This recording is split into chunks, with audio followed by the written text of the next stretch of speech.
So checking this project we just finished actually this week. Pretty much a complete renovation of this backyard and what it used to look like. Got flagstone walkway coming in, landscape lighting, mulching, all new plantings around, walkway, continuing walkway, lighting. There was an existing water feature over here. Wasn't the most attractive thing in the world. Ripped it out, redid it, put a little fountain urn in there, and we did the whole patio here. Another walkway coming up over there, seating wall, fire pit, brio, smokeless fire insert, and a big pond.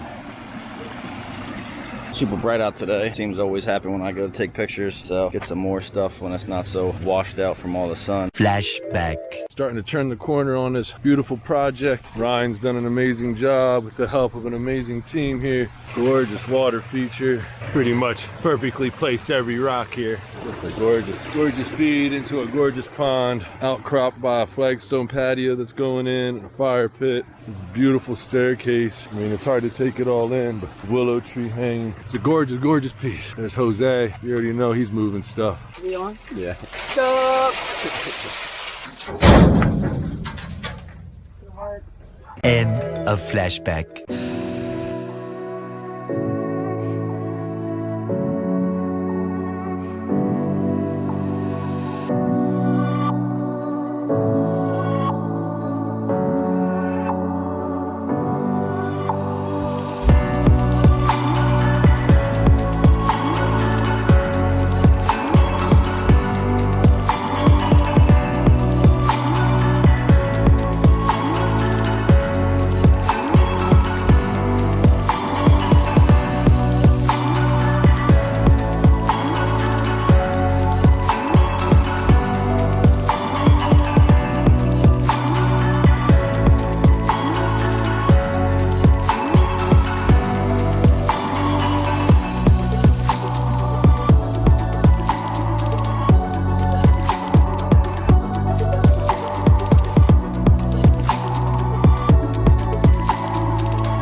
Do you like me? If you do, please say.